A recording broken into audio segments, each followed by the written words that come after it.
شہید ہو گیا میرا گھر اجڑ گیا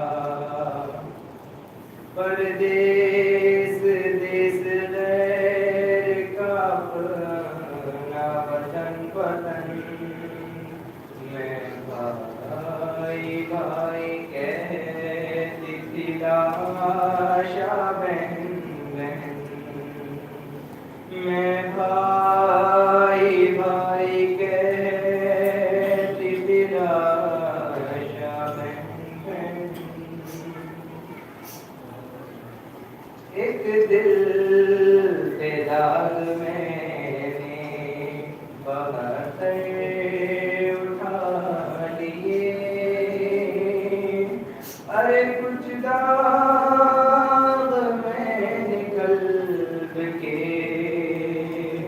اندر چھپا لیے چھپتے نہیں چھپانے سے داغے رسم رسم میں بھائی بھائی کہتی تھی لاشا بہن بہن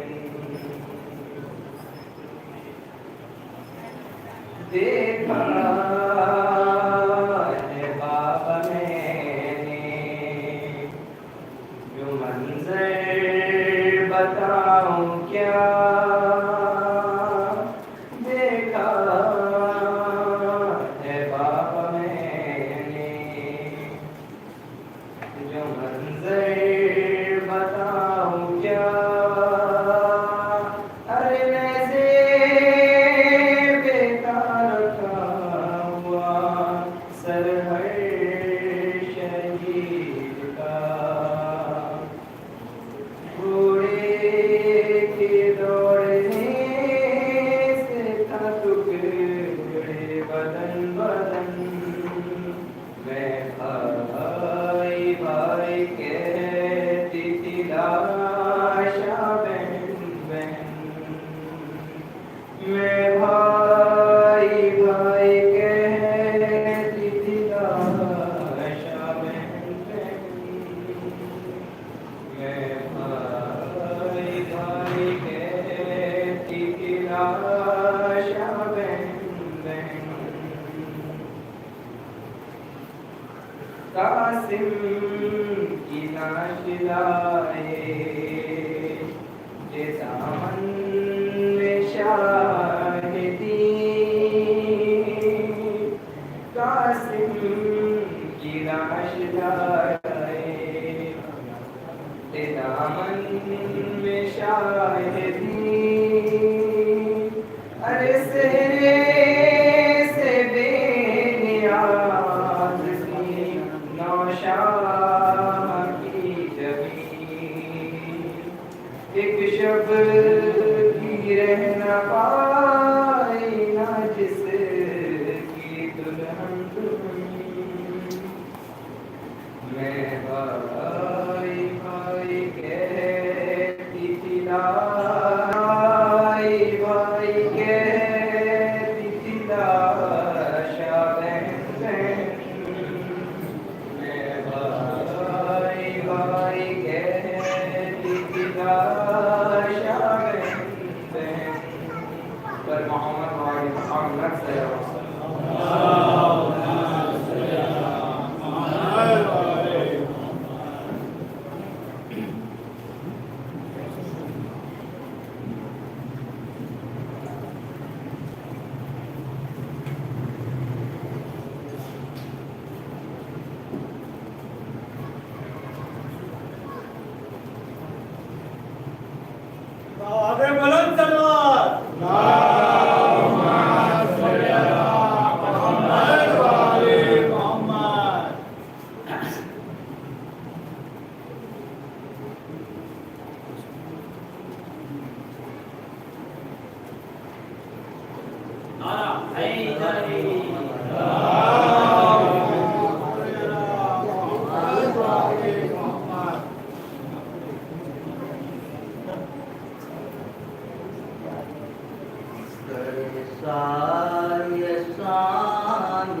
اصغر ہوئے شہید سکینہ بھی مر گئی، سکینہ بھی مر گئی،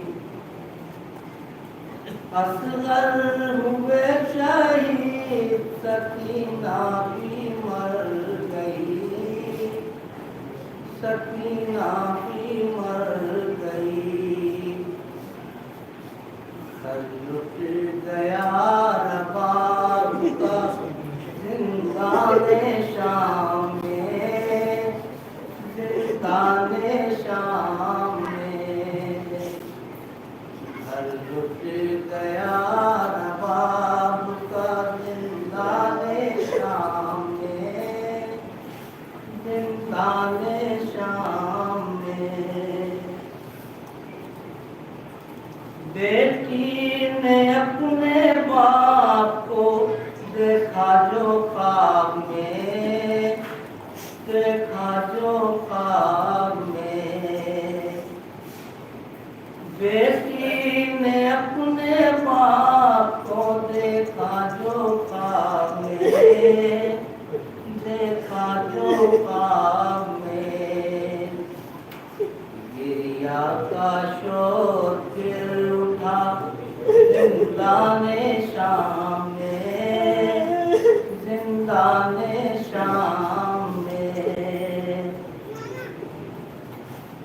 بچی تڑپ کے باپ کے سر سے لپٹ گئی، سر سے لپٹ گئی، بچی تڑپ کے باپ کے سر سے لپٹ گئی، سر سے لپٹ گئی، آیا جو سر حسین کا زندان شام میں، زندان شام میں، آیا جو سر حسین کا زندان شام میں، زندان شام میں،